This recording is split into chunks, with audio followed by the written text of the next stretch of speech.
Exode massif face à l'avancée des forces du régime dans le sud de la Syrie. Les forces du régime ont réalisé une percée stratégique contre les rebelles dans la province méridionale de Deraa où les violences ont poussé 45 000 civils à la fuite, un exode inédit dans cette région depuis le début de la guerre en Syrie selon l'ONU. Les forces gouvernementales ont intensifié ces derniers jours leur offensive dans le sud de la Syrie avec le soutien de la Russie pour reprendre les territoires sous contrôle rebelle depuis 7 ans. Secteur sensible puisqu'il borde la frontière avec la Jordanie et le plateau du Golan, en partie annexé par Israël, le sud est resté relativement calme depuis un an grâce à un accord de désescalade, négocié directement par la Russie, les États-Unis et la Jordanie. Mais le régime, qui enchaîne les reconquêtes et contrôle désormais 65% du territoire grâce au soutien indéfectible de son allié russe, est déterminé à reprendre l'ensemble du pays.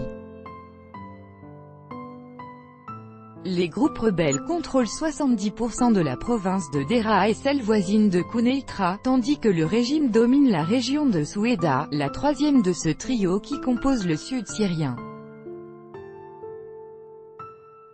Dans la nuit de lundi à mardi, les forces du régime ont conquis les deux localités stratégiques de Basser al-Harir et Mliachat et al-Attach, coupant ainsi en deux les territoires rebelles dans l'est de Deraa, a annoncé l'Observatoire syrien des droits de l'homme, OSDH. C'est la progression la plus importante du régime en une semaine, a estimé le directeur de l'OSDH, Rami Abdelrahman, précisant que le nord-est de Deraa est désormais totalement encerclé. Une source militaire citée par la télévision d'État a confirmé la reconquête par l'armée des deux localités.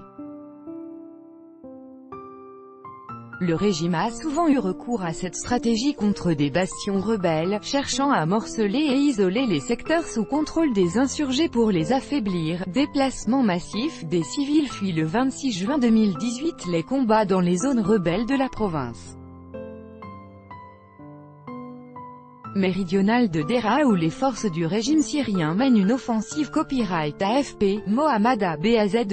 Au total depuis le 19 juin, 29 combattants rebelles, dont 15 à Basser al-Harir Koundi, ont été tués, tandis que 24 membres des forces pro-régime ont péri, selon l'OSDH. Au moins 32 civils ont, en outre, été tués dans les violences. Au cours des derniers jours, un très grand nombre de civils ont fui à cause des hostilités, des bombardements et des combats dans cette région, a indiqué à l'AFP Linda Toum, porte-parole en Syrie du Bureau de coordination des affaires humanitaires de l'ONU. Nous n'avions pas vu jusque-là un déplacement massif de cette ampleur à Deraa, a-t-elle souligné, faisant état de la fuite de 45 000 habitants. Les forces du régime, soutenues par des frappes russes depuis samedi, ont visé au cours des dernières 48 heures des quartiers de la ville de Deraa, chef-lieu de la province éponyme.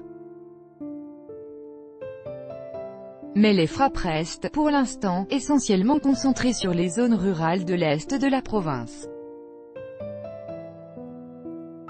Bombardements aériens de l'armée syrienne visant la localité de Basser al-Harir dans la province méridionale de Deraa le 24 juin 2018. Copyright AFP, Mohammad Abazed. Plus de 5 millions de Syriens, soit environ un quart de la population, sont devenus des réfugiés et des millions d'autres sont déplacés dans leur propre pays. Le pays comptait 22 millions d'habitants avant la guerre déclenchée en 2011. La Jordanie a affirmé dimanche qu'elle n'était pas en mesure d'accueillir une nouvelle vague de réfugiés. L'ONU a averti que 750 000 civils vivant dans les zones rebelles du sud syrien étaient menacés par les opérations du régime et annoncé que des aides seraient envoyées à Deraa une fois que le feu vert des autorités syriennes aura été donné. Idem pour l'Organisation mondiale de la santé, OMS, qui a annoncé le prochain envoi de plus de 27 tonnes de produits médicaux en cas d'approbation par Damas. Pour éviter une offensive meurtrière, similaire à celle menée il y a 4 mois dans la Ghouta orientale aux portes de Damas, la Russie tient des discussions avec la Syrie, la Jordanie, Israël et les États-Unis en vue d'un règlement dans le sud du pays. Tous tout droit de reproduction et de représentation réservé. Copyright 2018, Agence France Presse.